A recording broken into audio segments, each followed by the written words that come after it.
Welcome back. Today, we're not just revisiting a classic story, we're running a full diagnostic on it. We're decoding the Two Towers, but not as a fantasy epic. We're treating it as a complex system that's been pushed to the absolute brink of failure. Our mission here is always to find the signal in the noise. So we're going to look right past the surface narrative, the swords, the sorcery, to really understand the underlying logic of the system, its architecture, and how it responds under catastrophic stress. So at the end of the first installment, the core system, the Fellowship of the Ring, has totally crashed. After the conflict at Ammonhen and the death of Boromir, the primary mission is fragmented. The system is down. What we see in the Two Towers isn't just three separate stories. It's three distinct recovery threads, each one attempting a critical reboot. Okay, let's start with the first thread. This is the most immediate reaction, a kinetic response to the system failure. We're calling this one Thread Alpha, Leadership Upgrade. So right away, a recovery protocol is initiated. Aragorn, Legolas, and Gimli, they basically become system agents. Their mission, to salvage critical assets, in this case, Merry and Pippin. This slide here logs their process. And just look at the data. 36 leagues on day 1, 36 on day 2, 36 on day 3. That's over 120 miles in 72 hours, all on foot. This isn't just a chase. It's a relentless diagnostic, pushing through error messages and system resistance all across the plains of Rohan. But just tracking assets can only do so much, right? The system needs a full reboot. And for that, you need a critical upgrade. Gandalf's return isn't just a resurrection. It's a system upgrade. Think about it. Gandalf the Grey, that was version 1.0. A powerful guidance protocol, sure, but he was vulnerable to a catastrophic hardware failure, the Balrog. Gandalf the White, he's version 2.0. He comes back with a full hardware and software restoration. His permissions are elevated from this operational access all the way up to root-level authority, and that allows him to command the entire system of alliances. So while the system of men and elves is busy rebooting, a rival system is executing its own protocol, Saruman's industrial war machine. Saruman's logic is just brutal and efficient. Step 1, deconstruct the environment. Clear-cut the ancient forest of Fangorn for fuel.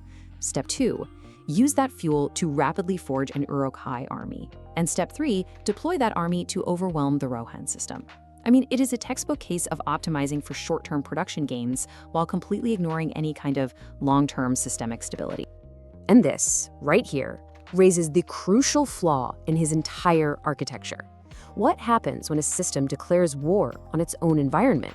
When it ignores its oldest, most powerful, and most fundamental dependency? Well, you get a system-wide immune response. The attack of the Ents on Isengard isn't just about revenge, it is the ecosystem itself purging a corrupted process.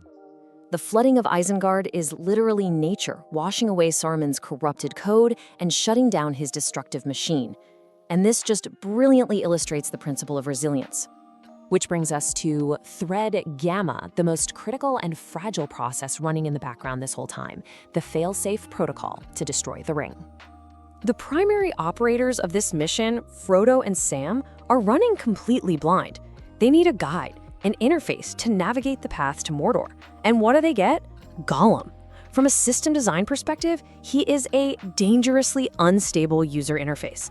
The risk of data corruption or, outright mission compromise is critical at every single step. So, guided by this unstable interface, the mission is routed through the worst possible path, Cirith Ungol. This is a classic system bottleneck. The entire success of the quest, the fate of the whole world, is forced through a single treacherous point of failure, where the system is at its absolute most vulnerable. And pretty predictably, the system crashes at this exact point. When Shelob strikes and paralyzes Frodo, the primary bear is compromised.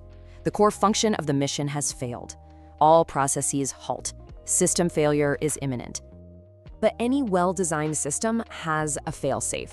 Sam's decision to take the ring isn't just an act of bravery. It is the execution of an emergency protocol. He is the built-in redundancy. His loyalty and his resolve activate a backup system, ensuring the mission avoids a game-over state and can continue. This is the ultimate proof that redundancy is key to survival. So after synthesizing all three of these threads, what's the core logic that allows this failing system to ultimately succeed? This table lays it all out. The system survives because of three key design principles. First, you've got redundancy, perfectly exemplified by Samwise Gamgee preventing that catastrophic failure. Second is resilience, shown by the Ents purging a corrupted subsystem. And third, the leadership upgrade, with Gandalf the White rebooting stalling alliances. You see, victory wasn't achieved by a single centralized hero. It was achieved by a decentralized, resilient, and redundant network of actors. The Two Towers offers so much more than just a great story. It provides a blueprint for resilience. It shows that in the face of collapse, survival doesn't depend on a single perfect plan, but on a system designed with backups, with upgrades, and with the strength to fight back. This is your roadmap. Trust the logic, build the system.